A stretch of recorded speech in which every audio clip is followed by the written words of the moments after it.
Alléluia, Alléluia, Alléluia. Je ne vous laisserai pas orphelins, dit le Seigneur. Je reviens vers vous et votre cœur se réjouira. Alléluia, Alléluia, Alléluia, Alléluia, Alléluia, Alléluia, Alléluia, Alléluia. Le Seigneur soit avec vous. Et avec votre esprit. Évangile de Jésus-Christ selon saint Jean. En ce temps-là, les yeux levés au ciel, Jésus priait ainsi: Père Saint, garde mes disciples unis dans ton nom, le nom que tu m'as donné, pour qu'ils soient un comme nous-mêmes. Quand j'étais avec eux, je les gardais unis dans ton nom, le nom que tu m'as donné. J'ai veillé sur eux et aucun ne s'est perdu, sauf celui qui s'en va à sa perte, de sorte que l'écriture soit accomplie. Et maintenant que je viens à toi, je parle ainsi dans le monde, pour qu'ils aient en eux ma joie et qu'ils en soient comblés. Moi, je leur ai donné ta parole et le monde les a pris en haine, parce qu'ils n'appartiennent pas au monde. De même que moi-même, je n'appartiens pas au monde. Je ne prie pas pour que tu les retires du monde, mais pour que tu les gardes du mauvais.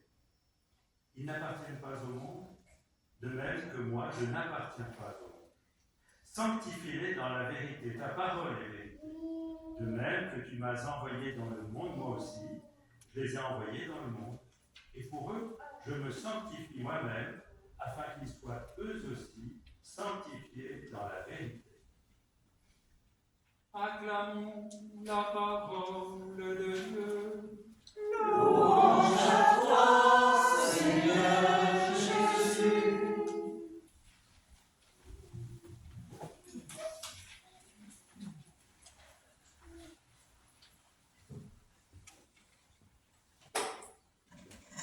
Voilà, nous sommes dans cette belle période très importante dans l'année liturgique, même si on n'en a pas forcément toujours conscience, qui va de l'Ascension à la Pentecôte.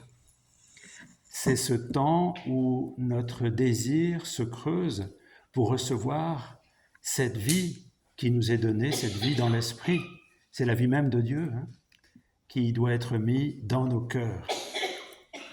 Alors les textes peuvent nous paraître un peu, quelquefois, compliqués. Du monde, on n'est pas du monde, on est dans le monde, tout ça, bon. Qu'est-ce que ça veut dire? Je crois que, d'abord, quelqu'un hier m'a dit attention à la traduction du mot « monde ». En grec, il y a plusieurs manières de le dire. Moi, je n'ai pas fait beaucoup de grec, même pas du tout. Et il paraît que c'est le mot « cosmos » dans ce texte-là, cosmos. Et qu'est-ce que ça veut dire? Ce mot cosmos, en grec, c'est l'ordre du monde. C'est pas quand le Christ dit je ne suis pas du monde et ils ne sont pas du monde, c'est pas un mépris pour le monde ou pour ceux qui sont dans le monde, comme si nous on est autrement, comme on disait chez moi, on est autrement qu'ainsi. C'est pas qu'on est au-dessus, c'est ce qui est pointé par le Christ, c'est l'ordre du monde. Vous savez, l'ordre économique, l'ordre politique, même l'ordre religieux, tous ces carcans qui peuvent être mis ou ces fausses pistes. C'est ça que le Christ pointe. Et il dit à ses disciples, vous n'appartenez pas dans le sens où vous n'êtes pas prisonniers de certains mécanismes qui seraient là, qui pourraient broyer l'humanité ou broyer les consciences ou broyer même les êtres par de l'injustice, par de la domination. Le Christ dit attention, on ne mange pas de ce pain-là. Nous ne sommes pas dans cet ordre-là du monde. Alors, il dit, mais moi je vous envoie dans le monde, comme moi-même j'ai été envoyé dans le monde. C'est-à-dire que le Christ nous dit, aimez ce monde, aimez ces êtres humains, aimez tous vos frères humains qui cherchent, qui espèrent, qui se battent pour la justice, qui souffrent, qui peuvent être écrasés, aimez-les. Allez auprès d'eux, vivez avec eux, ne soyez pas en dehors, mais soyez force de transformation de ce monde. Soyez auprès de tous ceux qui luttent pour plus de justice, pour plus de vérité, pour plus de paix. Allez-y, ne restez pas là. Alors, c'est un appel à la fois à une forme de clarté sur les enjeux et sur notre vocation à l'amour. Oui, dans ce deuxième texte de saint Paul, là, c'est merveilleux, voilà. Dieu nous appelle à entrer dans son amour et à vivre de cet amour, à rencontrer sans cesse cet amour qui s'est présenté dans le Christ, qui s'expérimente dans l'Esprit, qui s'accueille du Père, pour pouvoir le répandre. Et pour ça, si on veut le répandre, il ne faut pas être en dehors comme sur une autre planète. On doit être en plein dans la masse humaine, en plein au milieu de nos frères et sœurs, et dans différents engagements peut-être, mais aussi dans une simple présence et une marche avec. On attend les chrétiens là. Mais ça peut nous sembler difficile, il y a beaucoup d'enjeux. Alors le Christ, c'est très beau, il dit « je prie pour vous ». C'est ça qu'il dit à la fin là, il dit « je prie pour vous ». C'est extraordinaire. Le Christ prie pour nous. Pas simplement il y a 2000 ans quand il a passé le flambeau à son équipe, là, au moment où il est parti. Ici et maintenant, en ce moment où je vous parle, le Christ prie pour nous. Est-ce que vous le croyez? Pour vous. Le Christ prie pour vous. Je pourrais vous nommer Annie, Béatrice, Johanna, Blandine, Paul, voilà, Fernande, Fabrice, Bernadette. Le Christ prie pour toi. Mais Christelle, toi aussi. Le Christ prie pour toi. Qu'est-ce que ça fait?